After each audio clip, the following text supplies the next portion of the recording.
शिक्षक अभ्यर्थी लगातार 42 दिन से अनवरत धरना प्रदर्शन कर रहे हैं और अपनी मांगे सरकार से कर रहे हैं। उसके बाद भी किसी प्रकार से कोई सुनवाई नहीं हो रही है। बता दें, एक दिन पहले इन लोगों ने भाजपा कार्यालय का घेराव किया था, इसके साथ ही जीपीओ पर भी धरना दिया था। बता दें कि जो सतीश द्विवेदी हैं शिक्षा मंत्री, उन्होंने 2 दिनों का आश्वासन दिया है। अब 2 दिन लगभग पूरे ही हो चुके हैं। क्या कुछ कार्रवाई है, कोई बात बनी या नहीं? मैम, अभी तक कोई बात नहीं बनी है। अधिकारी और नेता सिर्फ आश्वासन दिए हैं कि हम विचार कर रहे हैं। पता नहीं कब तक विचार करते रहेंगे। जब तक ये विचार करते रहेंगे तब तक हमारा धरना अनवरत चलता रहेगा, जब तक हमें लिखित मांग ना दी जाए। हमारी सभी अभ्यर्थियों की इच्छा कि 1,37,000 के जो भी पद बचे हैं उन सभी पदों को 69,000 में जोड़ा जाए। योग्य अभ्यर्थियों के साथ न्याय हो। 110 115 नंबर पाने वाला अभ्यर्थी बाहर है और 90-97 नौकरी कर रहे हैं। नौकरी इसलिए कर 90-97 उनकी एकेडमिक मेरिट आज की अच्छी है। हम लोग कल्याण सिंह और राजनाथ सिंह के ज़माने के उस समय मेरिट 60% ऑफ पास होने वाले की वैल्यू हुआ करती थी। हम यहाँ ये भी कहना चाहेंगे सरकार से कि 7 से 8 हज़ार अभ्यर्थी ऐसे हैं जो कि बीएड में उनको वालों को 7 साल बाद मौका मिला था। अगर ये वैकेंसी जोड़ी जाएगी तो कहीं ना कहीं उनके साथ भी न्याय होगा। जियो में साफ जारी हुआ था कि विशेष परिस्थिति में सीटें बढ़ाई जा सकती। इससे बड़ी विशेष परिस्थिति क्या होगी? और जब पहली वैकेंसी अगर बचती है तो दूसरी वैकेंसी में कैरी फॉरवर्ड होती है। सुप्रीम कोर्ट का भी नियम है कि 1,37,000 को 2 क्रमागत पार्टों में भरें। लेकिन सतीश द्विवेदी जी का जो बयान है वो गलत तरीके का बयान है। उनका कहना है कि सीटें नहीं जोड़ी जा सकती, दोनों के कट ऑफ अलग अलग हैं, जबकि उनको पता होना चाहिए कि सुप्रीम कोर्ट ने साफ शब्दों में कहा था कि 1,37,000 को 2 क्रमागत पार्टों में भरे। इसका मतलब ये होता है कि अगर पहली वैकेंसी 68,500 सीटें बचती है तो दूसरी वैकेंसी में कैरी फॉरवर्ड कर दें। बहुत बहुत धन्यवाद। क्या कहेंगे, इतनी गर्मी है, इतनी धूप, बारिश भी हो रही है, कैसे यहाँ बैठे हुए हैं, कब तक बैठे रहेंगे? मैडम, बैठे तो हम लोग तब तक रहेंगे जब तक कि जीव जारी नहीं होगा।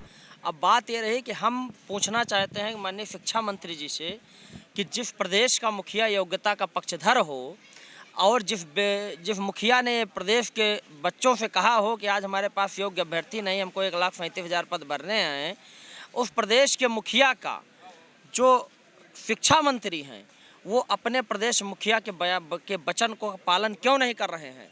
मैं यही पूछना चाहता हूँ माननीय शिक्षा मंत्री जी से कि आप माननीय मुख्यमंत्री जी को क्यों गुमराह कर रहे हैं? क्योंकि माननीय मुख्यमंत्री जी 1,37,000 पद भरने के पक्ष में पहले थे, आज भी हैं, लेकिन लगातार उनको अधिकारियों मंत्री जी के द्वारा गुमराह किया जा रहा है। मैं यही माननीय मंत्री जी से कहता हूं कि प्रदेश के मुखिया को गुमराह करना बंद करिए आप और 1,37,000 पदों को पूरा करके माननीय मुख्यमंत्री जी के वो वचन का पालन करवाइए जिसमें उन्होंने माननीय मुख्यमंत्री जी योग्यता के पक्ष में बयान दिया था। मैडम, ये उत्तर प्रदेश की पहली ऐसी भर्ती है जिसमें अधिक अंक पाने वाला अचयनित है और कम अंक पाने वाले स्कूल में पढ़ा रहे हैं बच्चों को। राइट टू एजुकेशन एक्ट लगा है और राइट टू एजुकेशन एक्ट के तहत 68,500 भर्ती में 60 और 67 अंक वाले नौकरी कर रहे हैं और 69,000 भर्ती में 90 और 97 अंक वाले शिक्षक हैं, लेकिन 115 118 वाले बाहर हैं। बाहर इसलिए हैं क्योंकि माननीय आप लोगों की नियमावली इतनी ख़राब है, इसलिए बाहर हैं। आप एक ही भर्ती में बीएड को भी शामिल करते हो, बीटीसी को भी शामिल करते हो और शिक्षा मित्रों को भी शामिल करते हो। फिर आप 14 सब्जेक्ट की जो सुपर टेट एग्ज़ाम होता है उस एग्ज़ाम के आधार पे, उसके अंकों के आधार पे भर्ती क्यों नहीं करते हो? आपकी सरकारों ने, पिछली सरकारों ने नकल रोकने का बहुत ही अच्छा काम किया था, लेकिन आज हम लोग उन सरकारों में पास हैं। माननीय कल्याण सिंह, माननीय राजनाथ सिंह, माननीय गुप्ता जी के समय में पास हैं। हम लोग के एकेडमिक कम है इसलिए बाहर हैं। सरकार को कोई भी अधिकारी नहीं चाहते कि भाजपा की सरकार रहे, लेकिन आपके नेता समझ ही नहीं पा रहे हैं कि भाजपा की सरकार न रहे, ऐसा अधिकारी चाहते हैं।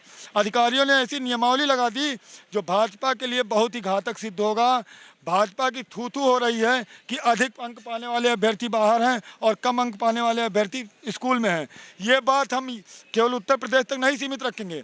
हमारा 70,000 60,000 लोगों का परिवार है। हम इस बात को दिल्ली तक ले जाएंगे, यहाँ से लखनऊ दिल्ली मार्च करेंगे आपके इलेक्शन से पहले, और हम इंटरनेशनल मीडिया में भी इस बात को ले जाएंगे कि उत्तर प्रदेश में ऐसी भर्ती होती है टेट और सुपर टेट के बाद जिसमें अधिक अंक पाने वाले बाहर आते हैं और कम अंक पाने वाले अंदर आते हैं। मतलब आप लोगों की जो भर्ती नहीं हो पा रही है उसका सीधा असर 2022 में देखने को मिल सकता है? बिल्कुल मैडम, 2022 में देखने को मिल सकता है। और एक बात और मैं आपके माध्यम से बताना चाहता हूं कि माननीय शिक्षा मंत्री जी कहते हैं कि 68,500 की सीटें 69,000 में कैसे जुड़ सकती हैं। माननीय, आप पढ़े लिखे अगर हैं तो मेरी बात को समझिए। 68,500 में 150 सवाल थे, 69,000 में 150 क्वेश्चन है। 68,500 का जो सिलेबस था वही 69,000 का सिलेबस है। 68,500 69,000 दोनों 1,37,000 के दो पार्ट हैं। 68,500 का जो पासिंग मार्क है उससे अधिक 69,000 का पासिंग मार्क है, इसलिए 68,500 की सीटें जुड़ सकती हैं। नहीं जोड़ेंगे तो हम यहीं अपनी जान दे देंगे, इसका खामियाजा आप लोगों को भुगतना पड़ेगा। क्या कहेंगे बताइए। मैम, ये हमारे धरने का जो है 41वां दिन है। हम लोग ये अपना धरना 21 जून से स्टार्ट किए हैं और ये हमारा धरना अनवरत चल रहा है। मैं फतेहपुर से आया हूँ और बराबर धरने पे बना हुआ हूँ। मैं ये कहना चाहता हूँ कि माननीय शिक्षा मंत्री जी कहते हैं कि ये 22,000 सीटें हम 69,000 में नहीं जोड़ सकते हैं। हम उनसे ये पूछना चाहते हैं कि हमारा जो मूल जियो था उसमें साफ साफ लिखा हुआ था कि संशोधन नहीं होगा। इन्होंने संशोधन किस नियम के आधार पर कर दिया? उसमें साफ साफ लिखा हुआ कि संशोधन नहीं होगा, लेकिन इन्होंने संशोधन कर दिया। हम इनसे ये पूछना चाहते हैं कि 3 नंबर जो इन्होंने कॉमन कर दिए, ये मतलब उसमें किसी बच्चे को आपत्ति नहीं थी, फिर भी इन्होंने उन 3 नंबरों में कॉमन कर दिया। इससे क्या हुआ, जो 87 नंबर और 94 नंबर बॉर्डर पे था, फेल था, उन लोगों को नंबर मिला और वो पास हो गए, 90-97 पे आ गए। और पास होने के बाद में उनका एकेडमिक अच्छा था, उन लोगों को सिलेक्शन मिल गया। मैम, यहाँ पे जितने सारे लोग धरना दे रहे हैं इनमें से 100, 115, 110, 112, 13 इस तरह नंबर लिए हुए हैं। हम लोग एकेडमिक मेन कम है, इस वजह से हम लोग मेरिट लिस्ट में नहीं आ पाए। तो शिक्षा मंत्री जी ये बताएं कि उसमें जब लिखा है जियो में कि विशेष परिस्थितियों में सीटों को घटाया या बढ़ाया जा सकता है, तो अब इससे ज़्यादा विशेष परिस्थिति क्या होगी कि 115 नंबर वाला यहाँ धरने पे बैठा है और 90-97 वाला वहाँ स्कूल में जॉब कर रहा है। क्यों ऐसा क्यों है? तो भैया, हम लोग योग्य हैं, अब आपके मानक पे पास हैं, इसलिए हम लोगों की जो सीटें हैं 68,500 की, इन 22,000 सीटों को 69,000 में जोड़ा जाए और हमको नियुक्ति पत्र दिया जाए, क्योंकि हम लोग योग्य हैं। और क्या हम ये कहना चाहते हैं कि हम लोग ये धरना अनवरत चालू ही रखेंगे और इसको तब तक चालू रखेंगे जब तक सीटें जुड़ नहीं जाती हैं, इसलिए हम ये धरना अभी बंद नहीं करेंगे।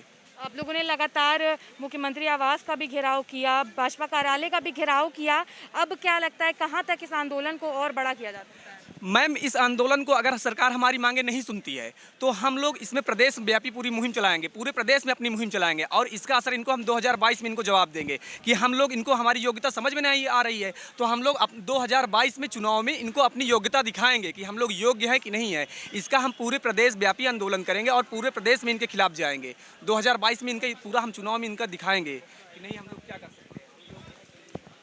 अभ्यर्थियों का कहना यही है कि हम लगातार यहाँ पर बने हुए हैं, गर्मी बरसात सब झेल रहे हैं, लेकिन अपनी मांगों के लिए अपनी आवाज़ बुलंद किए हुए हैं, उसके बाद भी हमारी बात नहीं सुनी जा रही है। इन लोगों का साफ तौर पर कहना है कि अगर हमारी मांगें पूरी नहीं की गई, हमें अभी योग्य नहीं समझा जा रहा है, लेकिन 2022 में जो चुनाव होने वाले हैं उसमें हम प्रदेश व्यापी आंदोलन करेंगे और अपनी योग्यता 2022 में सबको दिखाएंगे, यानी कि प्रदेश के मुख्यमंत्री योगी आदित्यनाथ को दिखाएंगे। फिलहाल के लिए इतना ही। कैमरा पर्सन संजय पाल के साथ मैं शिवांगी, JMD खबर, लखनऊ।